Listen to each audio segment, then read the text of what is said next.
Olá, bom dia, tudo bem? A paz do Senhor Jesus, um dia de paz, de bênção para você.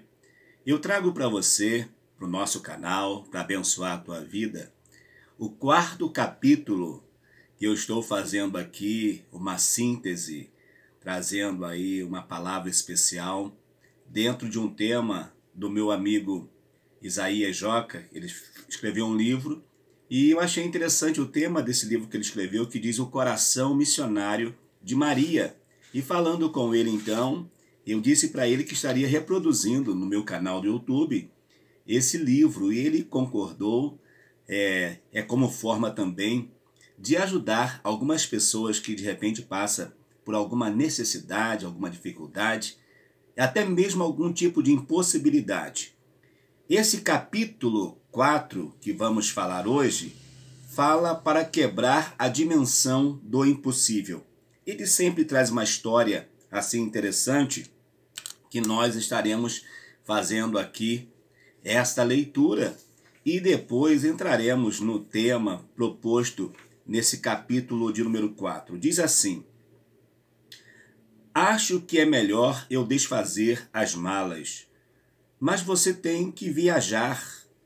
Não tenho mais. Quem vai acreditar em mim depois do que aconteceu? Você deve ir. Afinal, foi convidado e chegando lá mostre que você consegue. Na verdade, eu me convidei, mas naquele momento minha invenção estava dando certo. Agora falhou e todo mundo já sabe. Foi uma vergonha a máquina não funcionar diante deles. Gosto da frase de William Shakespeare, que diz: nossas dúvidas são traidoras e nos fazem perder o bem que sempre poderíamos ganhar, por meio de tentar. Se você desfizer a mala, desistir de expor seu sonho, estará perdendo grandes oportunidades. Mas, pai, eles não acreditam mais em mim. Deixaram isso claro na última reunião. Eu sei. Contudo, não fecharam a porta para você expor seu trabalho. Só por educação. Que seja. De qualquer modo, é uma porta aberta. O importante é você acreditar em suas habilidades, acreditar em si mesmo. Deus sabe que não posso ir. Não diga tamanha tolice. Deus não te criou para duvidar de seu potencial. O próprio Deus declara que através dele somos mais que vencedores. Seguir os princípios bíblicos é isso, colocar em prática a nossa fé. O problema é que não me sinto capaz. Não é que você sente que importa, mas o que você faz. Se você sente medo, haja com coragem. Coragem. Se sente vergonha, haja com firmeza. Quando a Bíblia diz que o coração do homem é enganoso, se refere a essas coisas. Muitas vezes, nossos sentimentos dizem inverdades a nosso respeito. Nesse instante, o rapaz fechou a mala. Tudo bem, eu vou. Vá, filho, e confie nas habilidades que Deus te deu. De algum modo, as coisas darão certo. Meses depois, a invenção do rapaz era um sucesso em todo o país. De fato, as pessoas que o convidaram para expor seu invento não compraram a ideia, mas outra pessoa presente na reunião o assistiu e o levou até outra empresa, uma empresa 3 vezes maior do que a anterior.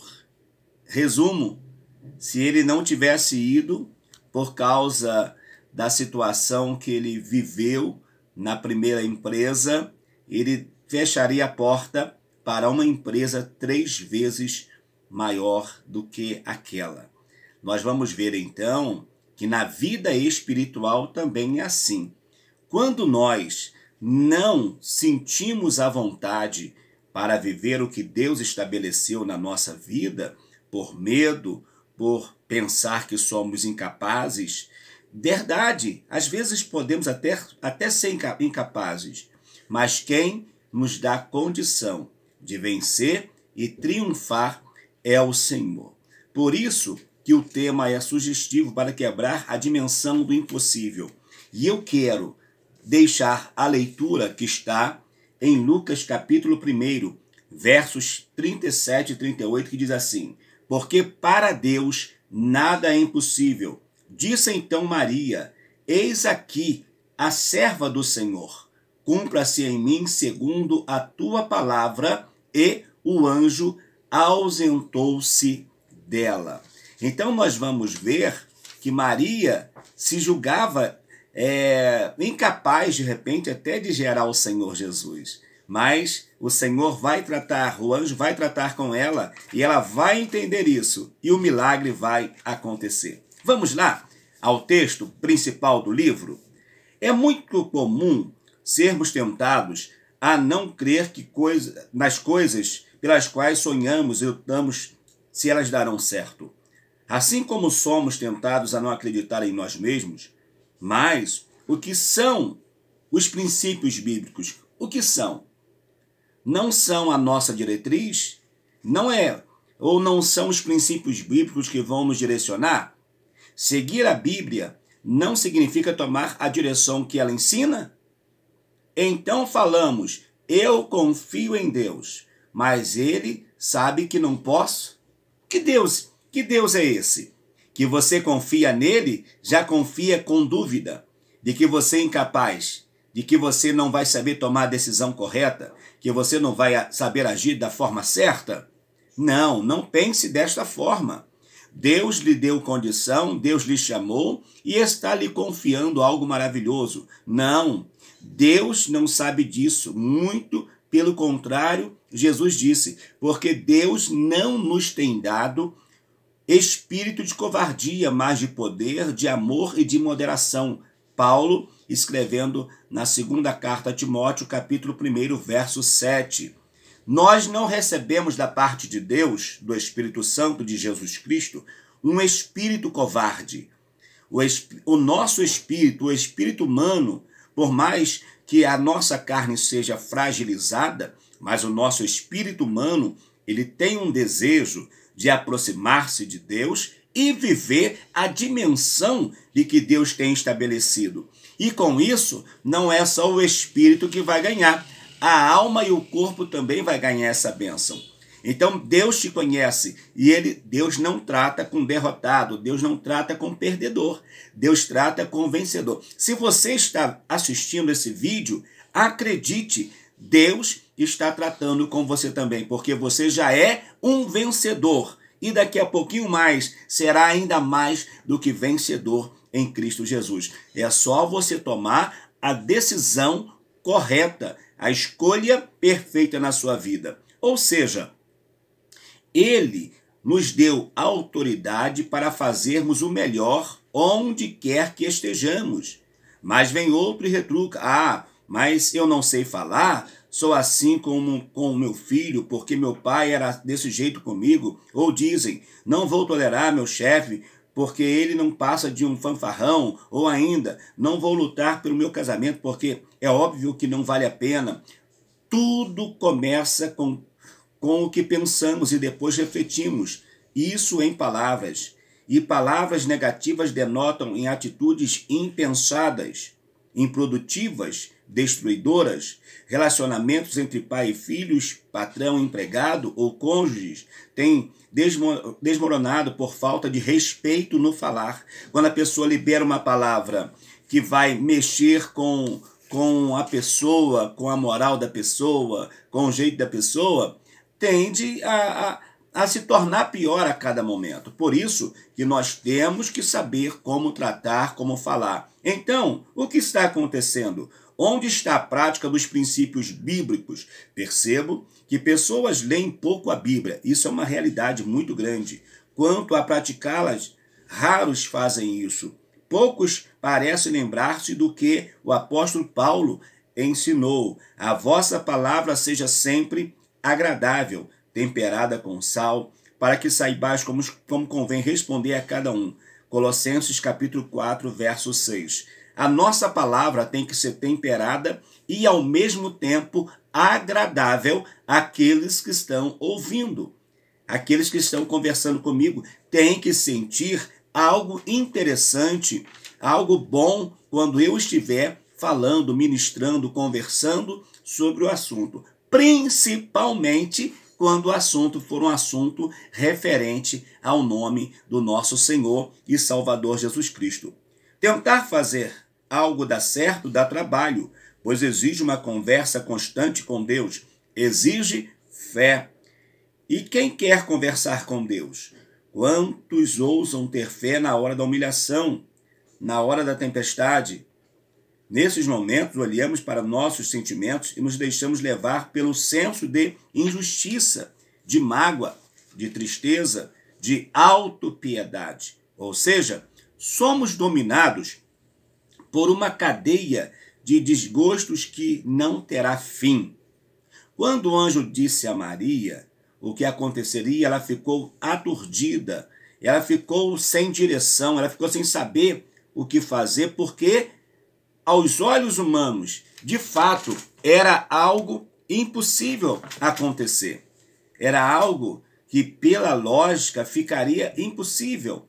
Mas o anjo Gabriel foi bem preciso e falou com ela, porque para Deus, é o texto que lemos, nada é impossível. Nada é.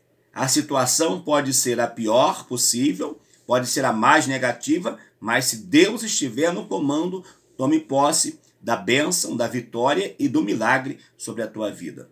Quando o nosso problema chega na dimensão do impossível, precisamos colocar em prática com urgência a nossa fé, mas só conseguiremos fazer isso se estivermos focados no que a palavra de Deus nos ensina.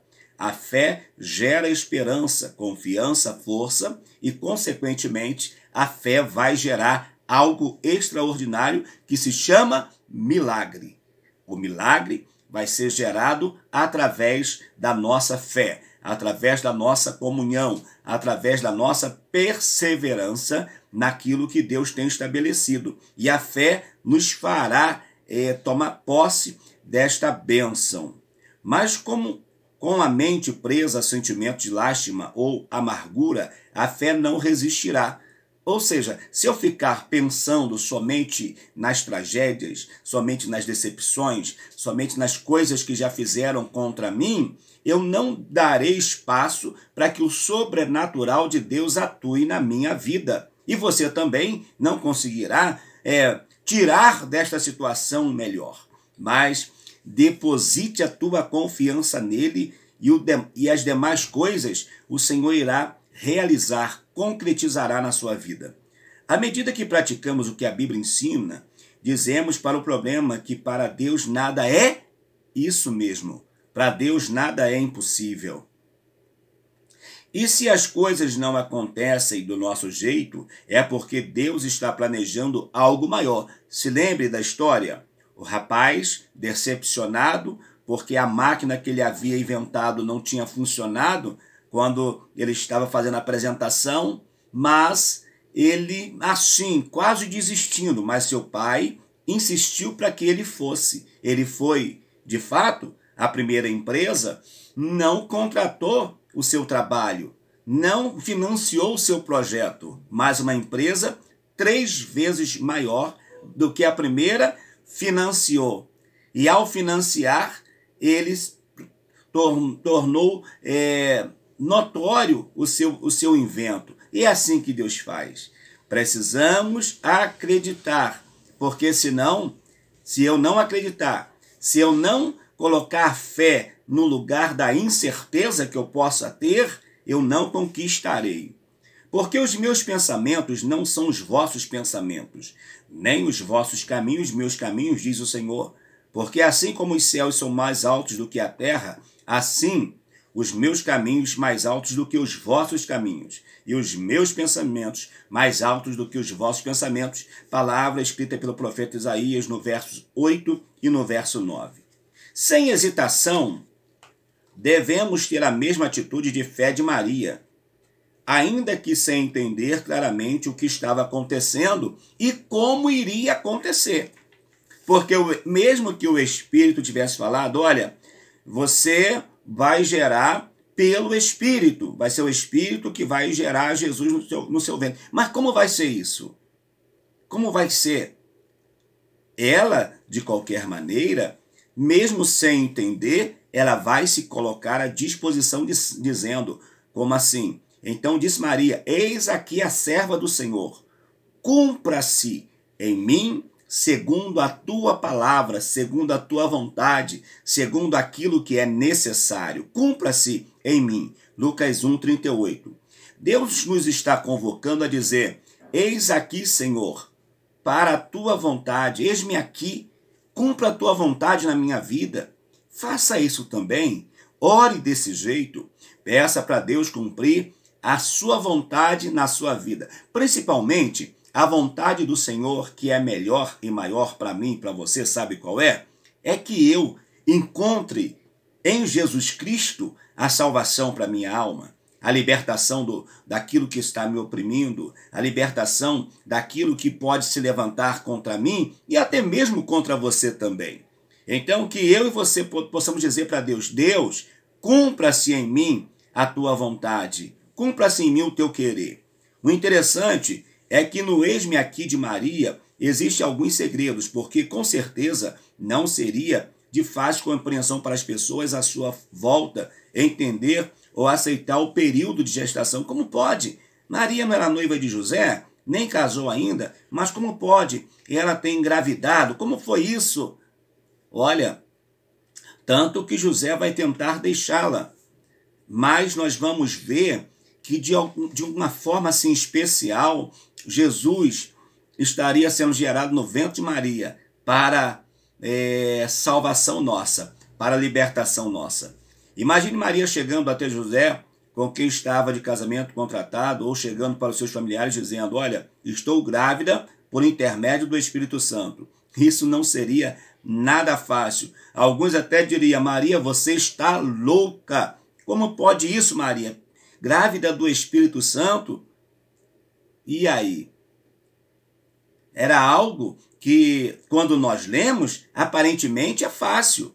Hoje, pela compreensão que temos da Bíblia, mas para ela que viveu isso na pele, na própria carne, de fato, não fora nada fácil. Ela poderia ser chamada de louca, poderia ser rejeitada, e sendo rejeitada pelos pais, seria impedida ou impelida, seria levado à mendicância ou prostituição a fim de sustentar-se. Era o caminho. Se não fosse morta apedrejada, porque José poderia dizer simplesmente assim, olha, Maria está grávida e eu não sou pai. Acabou com Maria. E não só com Maria, a sua família também sofreria muito, muito naquele período. Ou abandonaria a filha e se quisesse apoiar a filha, iria pagar também. Mas não foi isso que aconteceu, porque era Deus que estava no controle. Penso que todas essas possibilidades arrasadoras tenham passado por sua mente. Contudo, ela confiou na palavra do Senhor e disse, eis-me aqui. Com tudo que você está vivendo, de luta, de problemas, de dificuldade para a sua vida, faça igual Maria, diga, eis-me aqui, usa o teu servo, eis-me aqui, usa a tua serva, usa-me, Senhor, faça de mim segundo a tua vontade. O texto em Lucas 2,7 continua dizendo, e deu à luz o seu filho primogênito, e envolveu em panos, e o deitou numa manjedoura, porque não havia lugar para eles na estalagem. Não tinha lugar. Era um tempo em que Belém estava lotado, porque muitas pessoas viajaram para Belém para poder fazer o alistamento, então estava lotado aquele lugar. Por isso que não tinha lugar. Mas, bem que se quisesse, para uma mulher grávida preste a dar luz, se daria um jeitinho. Mas tudo isso é a palavra de Deus, né? Tendo o seu cumprimento. Maria concebeu, deu à luz, porque Deus havia tratado dos seus familiares. Quanto a José, em dado momento, ele quis desfazer o casamento marcado, como eu disse. Mas o Senhor enviou o mesmo anjo que falou com Maria, o anjo Gabriel, ele acalmou o coração, dizendo, né, enquanto ele ponderava essas coisas, eis que lhe apareceu em sonho o anjo do Senhor, dizendo: José, filho de Davi, não temas receber Maria por tua mulher, porque o que nela foi gerado é do Espírito Santo. Mateus capítulo 1, verso de número 20. Se José quisesse ter deixado Maria, ele não teria feito nada demais. Mas quando ele pensou em fazer, teve a intenção de fazer, o mesmo anjo que falara com Maria vai lá e aparece-lhe em sonho e fala para ele. E ele então vai aceitar esse desafio e, ao mesmo tempo, o privilégio de ser o pai, ainda que adotivo, do Filho de Deus, o pai adotivo do Senhor Jesus, né? O pai do coração do Senhor Jesus, mesmo sabendo que não era o seu filho gerado dele, mas ele vai ter um papel especial, porque Jesus precisaria vir da linhagem de Davi, e José era da linhagem de Davi. Então Jesus, embora não tenha sido um filho gerado, saído de José, mas o nome de José na vida de Jesus vai fazer toda a diferença, a ponto deles clamarem: Jesus, filho de Davi, tenha misericórdia de mim. José fez parte do maior acontecimento da terra, porque escolheu ouvir a Deus, também se colocando na mesma posição de Maria. Eis-me aqui. É isso, Senhor? Então tá bom, eis-me aqui. Eu, junto com a Maria, vou aceitar esse desafio de ser o pai do Filho de Deus. E o mesmo acontece ainda hoje quando escolhemos ouvir o Senhor. Quando fazemos isso, quebramos a dimensão do impossível. Quando você aceita o que Deus está estabelecendo para a sua vida, a dimensão do impossível vai sair e vai dar lugar às possibilidades, principalmente no mundo espiritual. Que bênção! Lhe convido a vir comigo, assistir esse vídeo, comentar nesse vídeo também, e que esse capítulo 4 desse livro lindo, O Coração Missionário de Maria, possa te despertar, para que você também sinta o desejo de viver o sobrenatural de Deus na sua vida, principalmente naquilo que tange a salvação da sua alma. Jesus tem tudo estabelecido, inclusive um lugarzinho para você pertinho dele. Que Deus te abençoe. Eu sou o pastor Valmir Ribeiro e lhe aguardo no 5º capítulo, que vai falar sobre rebentos da rotina. Vamos ver o que Deus tem para nós nesse capítulo por meio do nosso amigo missionário Isaías Joca, né? Vai ser uma bênção estarmos juntos. Que Deus te abençoe. Convido também a assistirem os nossos vídeos do nosso canal. Sempre Deus tem uma palavra especial para o seu coração. E caso ainda não seja um inscrito no nosso canal, se inscreva no canal para que você não venha perder nenhum de nossos vídeos. Deus em Cristo os abençoe. E siga o exemplo de Maria em poder dizer em alto e bom som, aonde você está aí agora: Senhor, cumpra-se em mim a tua vontade. Um abraço a todos, até o nosso próximo vídeo nessa temática tão especial, o coração missionário de Maria. Até lá, Deus te abençoe.